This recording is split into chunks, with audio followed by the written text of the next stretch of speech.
Hey, hello everyone and welcome to Extreme Graphics Tech. My name is Angelo and on today's video I'm going to be talking about Afmf, which I have to say is a very mouthful thing to say, which means AMD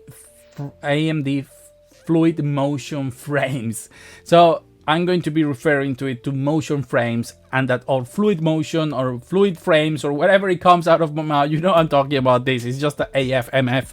Doesn't come easily from me, okay? So AMD released the final driver. This has been working for a while, but I never wanted to test the betas just to give the best chance to the technology to shine, okay? So I've been thinking how to do this video. It's not an easy thing to show because YouTube won't show 60 FPS, 120 FPS, which is where you are supposed to be trying to use this technology. Is above 60, not like to going from 30 or 40, okay? So you should probably try to play the game at 60 and then use AFMF to move to 120. However, so I was thinking how to do this and it wasn't easy. So I think I found a solution and I'm going to share it with you in a second.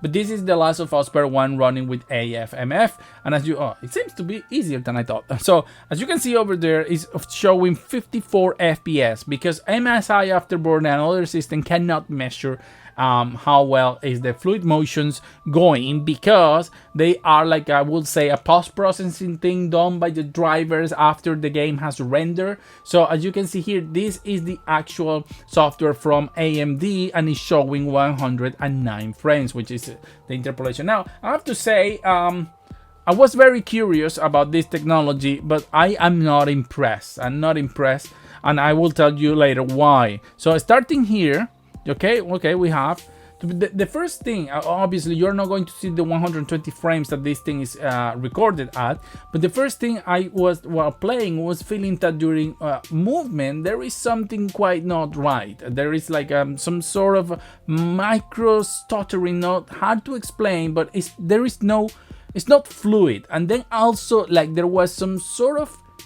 weird blur effect happening that I cannot explain. This game in particular, I couldn't feel like any big lag problem, but there was something I wasn't really feeling. And also it's supposed to be going at 127 FPS and you don't really feel that it's going.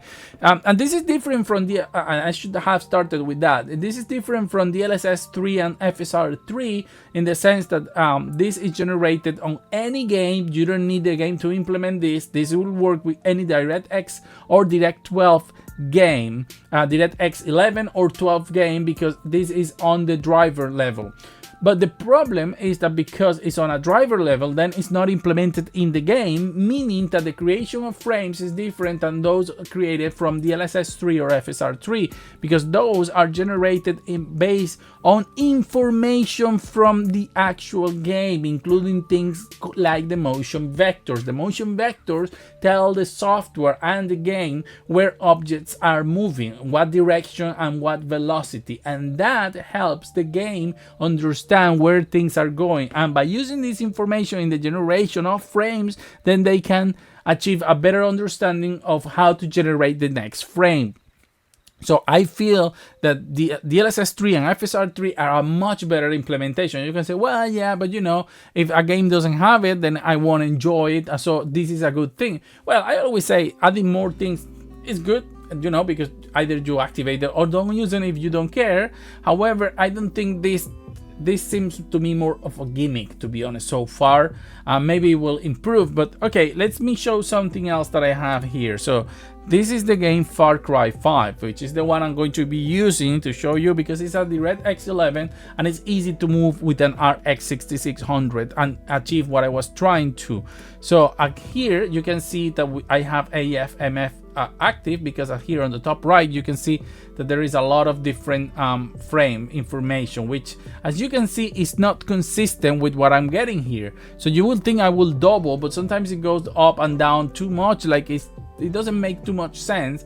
And also when you're playing, you have a weird sensation that there is some elasticity on the frames, like the movement is not laggy. There is a bit of lag, but nothing that doesn't allow you to play.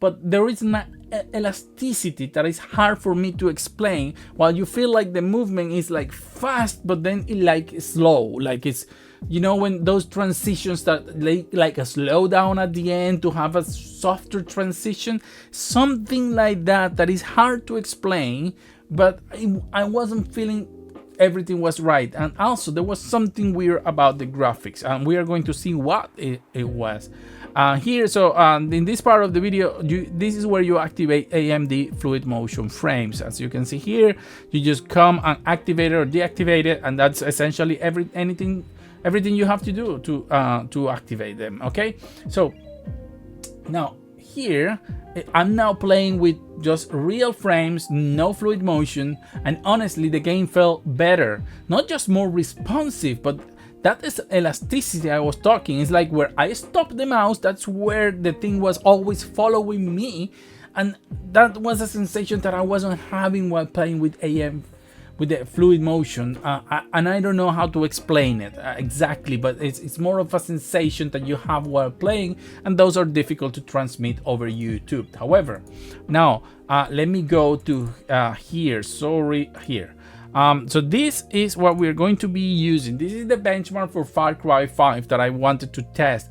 So while looking or trying to find out how to do this test, I thought, if I am able to do this at 125 frames per second and record the videos at 125 per second, then I won't miss any frame. Okay, so what I did was run the benchmark 4 times, each time with particular different settings to achieve certain frame rate. So the first one is running at 30 FPS native, no fluid motion.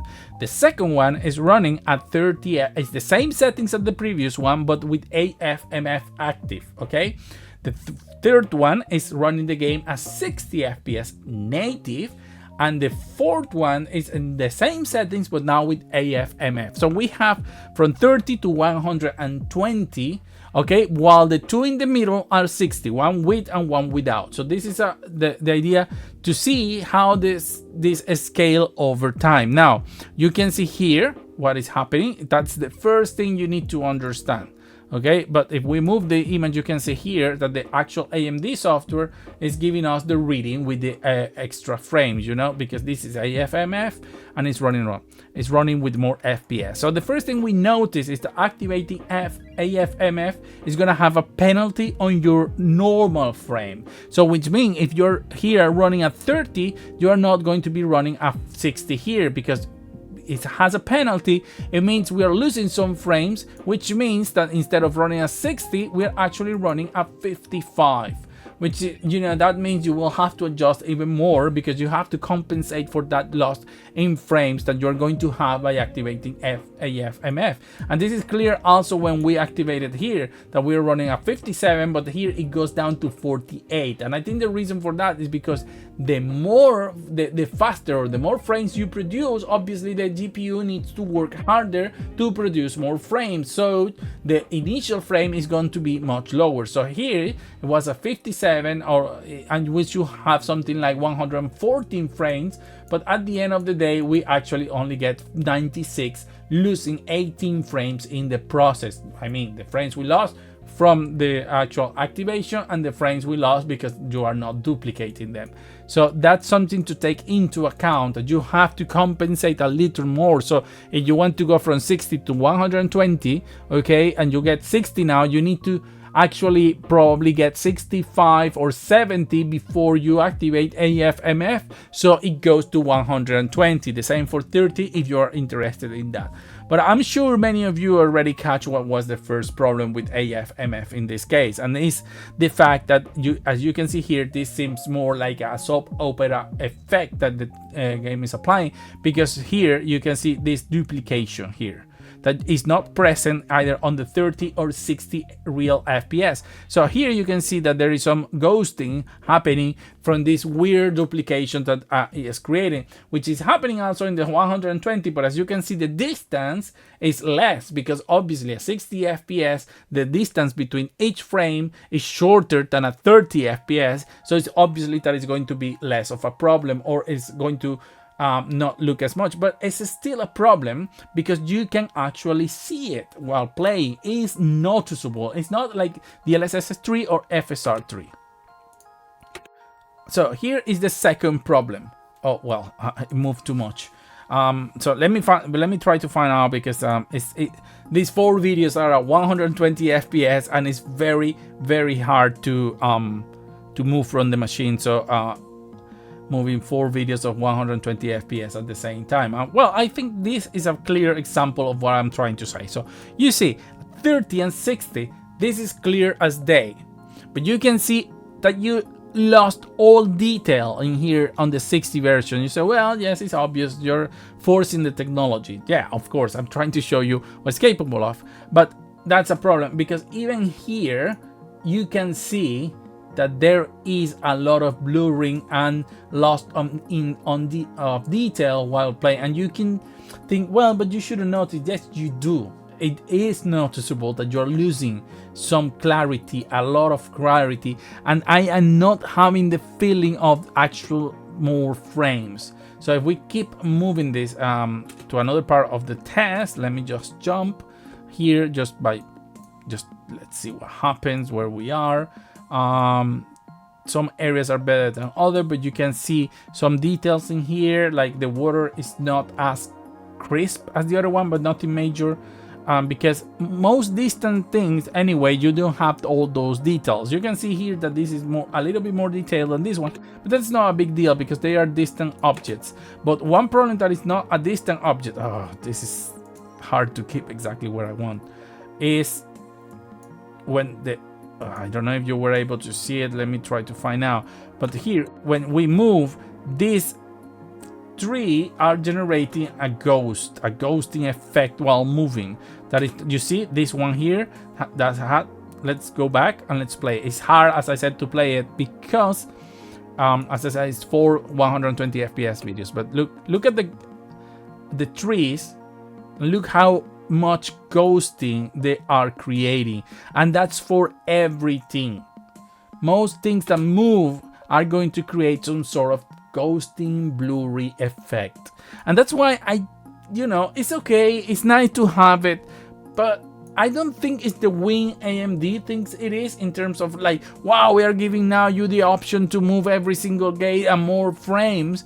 Because to be honest, if I have to choose between playing a game at 60 FPS or 120 with Afmf, I think I will stay with 60. 60 is fast enough, 60 looks better, 60 doesn't have the lag that the other technology has. And I'm talking just about Afmf, because if the game has FSR3 or DLSS3, then it's different, because the technology works much better, the feeling is much better, the actual graphics looks better. Even if there are some errors here and there is not this blurriness and ghosting that this other one has, which is a problem because you feel like you have put some Vaseline on your screen while moving, and that's not something I want, because we're been fighting for years with motion clarity. We have faster and faster monitors trying to combat that we lost when at the CRT times, and now we are putting this effect on top that is making things go blur back again. So from my point of view, this is a good gimmick, and maybe somebody will like it and will use it, and that's fine. At the end of the day, each one has to take their own decisions, but from my point of view, honestly, this kind of sucks. I don't like it, and I don't think I'm going to ever use it. Maybe in the future if it improved a lot. And so AMD made some declarations recently that now Nvidia had to do something about this and maybe include it, and maybe Nvidia will, because they don't want to be behind in terms of features.